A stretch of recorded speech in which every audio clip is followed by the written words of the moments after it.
Hi everybody, this is Mrs. Draves. I'm trying to do a video at home, so hopefully this goes okay. It's very weird, awkward, and hopefully you guys will be able to see what I have to share with you.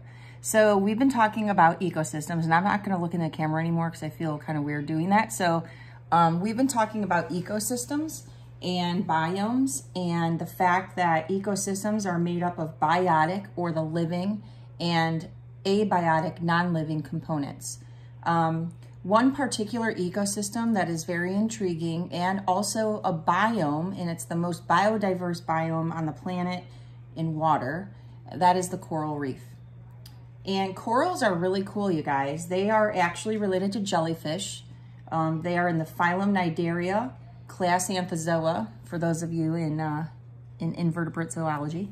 And they have a really unique relationship. There's this term called symbiosis.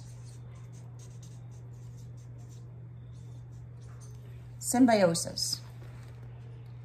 And symbiosis is when organisms, so two or more species, live on or in one another.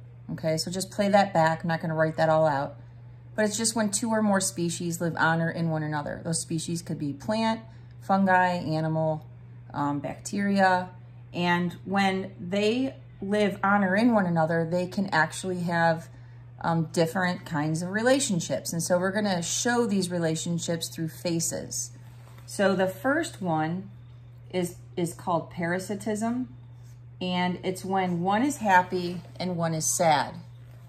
So parasitism means that one benefits and one does not. So like a mosquito on a human, the mosquito benefits, the human does not. And so therefore it's got the happy and sad face, okay? There's also another one called mutualism.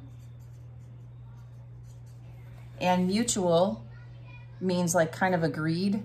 So that means that they're both happy. So both species benefit, okay?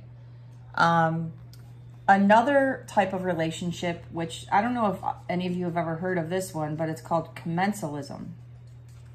Commensalism. And commensalism is when one species benefits and the other one doesn't care. It's not helped, it's not harmed, it just doesn't care. So what we're going to focus on with this lesson is actually mutualism. And mutualism, the perfect example of that is coral and these algae that live with them. So coral, we're going to go ahead and draw this. This is greatly, greatly enlarged. Coral is basically made of a bunch of these things called polyps. Okay? They look like a hydra. I don't know if you've ever heard of a hydra before, but basically coral is a bunch of these polyps, coral polyps. Okay, coral polyps. And they are colonial. Colonial meaning that there's millions of them living together. And coral reefs are basically just, you know, huge calcium carbonate condominiums. And there's dots all over it if you look very close. And inside those dots, inside of that are these polyps. So every single dot or hole or what looks like a pore in a coral rock, and I'll show you guys one in class, every dot or pore would have had one of these polyps in it. So if you have coral at home, it's basically the skeleton of coral. The soft tissue that would have been in those pores, this polyp, that's the soft tissue, that's the living component.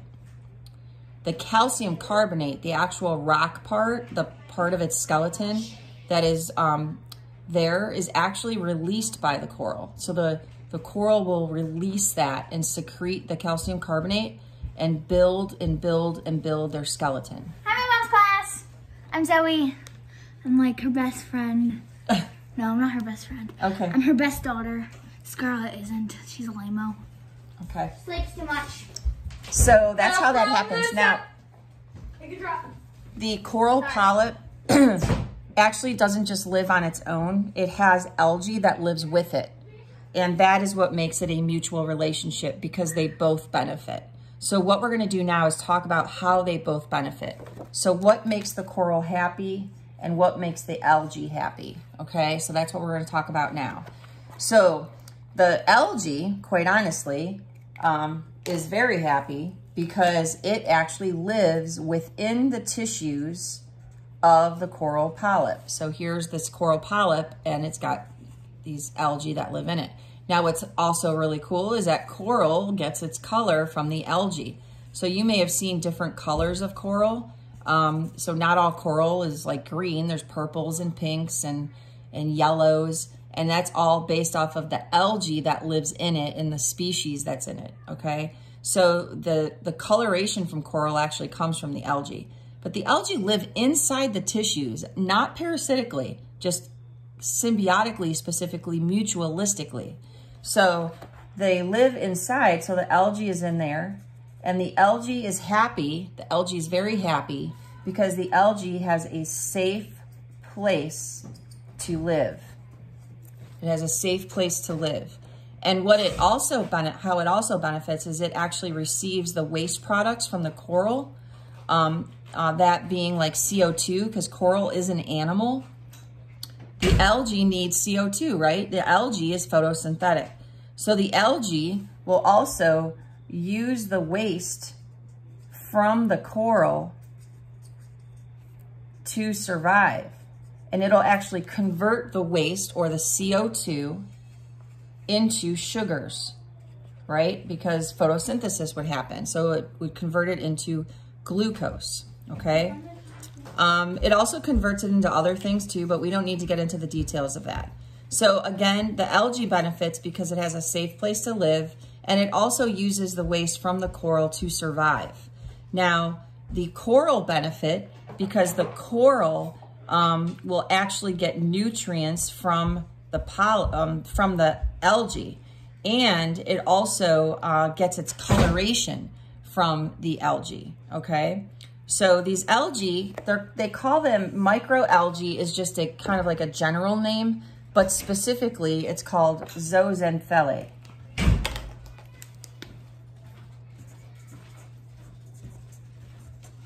Zooxanthellae. It's a very funky word, but that's the algae that lives within coral. It's a group of species of algae that live inside the coral.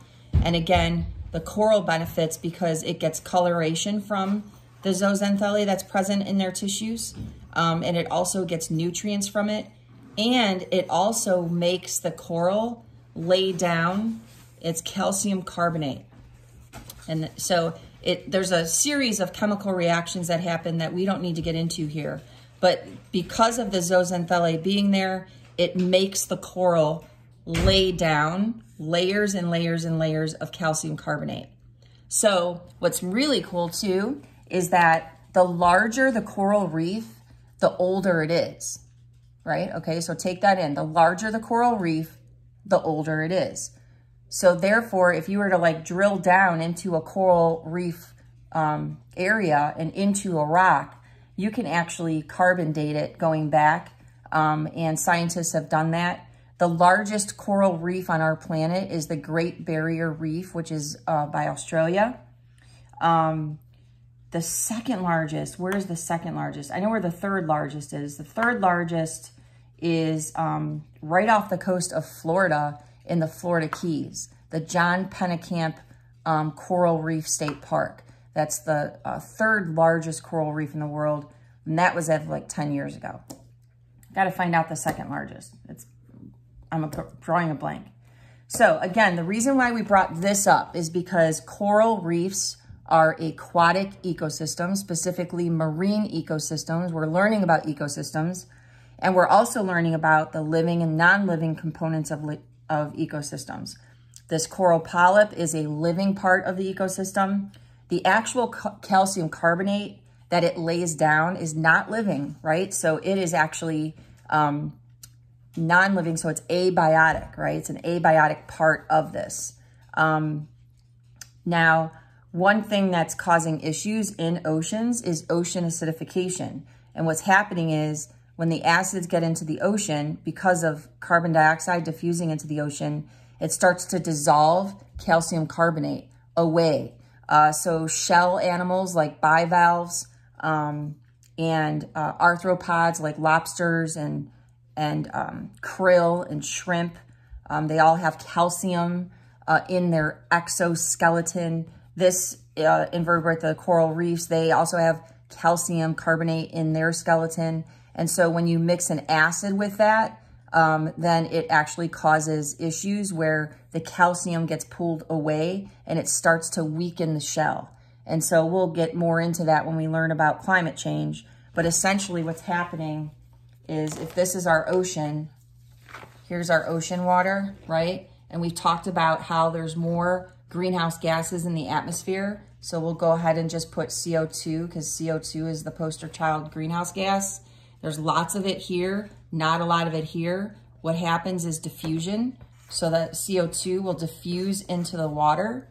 And when you combine those two things, it comes up like a chemical reaction is H2O plus CO2 yields H2CO something. And you don't have to know this. It's a chemistry thing, but it makes carbonic acid. I bet you some of you out there know this formula. Carbonic acid, you guys, is pop. It's Coca-Cola, Sprite. It's dissolved carbon dioxide in water. And so since it makes an acid, then it changes the pH. The pH of our oceans is changing, okay? So that is called ocean acidification. Ocean acidification. And that's actually one of the sketch notes too. Okay, so again, this happens as a result of excess CO2 in the atmosphere dissolving into the ocean. That combines with water to make carbonic acid. And when you mix an acid with a base like calcium carbonate, it's gonna tear away or dissolve away that. And so you get thinning. You get thinning of shells, of shell animals. You get a degradation of coral reef calcium carbonate condos that we have here. There's a degradation of that. And so that causes issues, okay? When I say issues, it means it could lead to them not having a healthy enough carbonate home, which then makes them more susceptible to predation, more susceptible to many other things. Also, another thing, this is a positive feedback loop here. Because of the pH changing in ocean acidification, not only is it causing a problem with the calcium carbonate and weakening their condos, but it also, these polyps cannot survive in extreme pH conditions. Actually, if it goes awry just a little bit, they die out. So when coral reefs die out because of pH changes, and also because of an increase in temperature, because of climate change, and also because of an increase in turbidity. Turbidity is the amount of dissolved solids in the water. Okay, that's like if it's murky or not, you know? So if you've got changes in pH, an increase in temperature of the water, throw in some dirt or suspended solids in there, that's gonna cloud the water, right? Well, the turbidity is definitely gonna cloud the water. These changes in pH and temperature fall outside the rot for coral and they die out, okay? And so when these things combine, this actually causes coral bleaching, which is also on one of the sketch notes, I think. So coral bleaching. They call it coral bleaching, you guys, because it literally looks like somebody poured a bottle of bleach on what used to be a brightly colored coral reef. So it could have been purple, yellow, pink, orange, and then you see this like huge like white area and it literally looks like somebody poured bleach on it. So that's why they call it coral bleaching.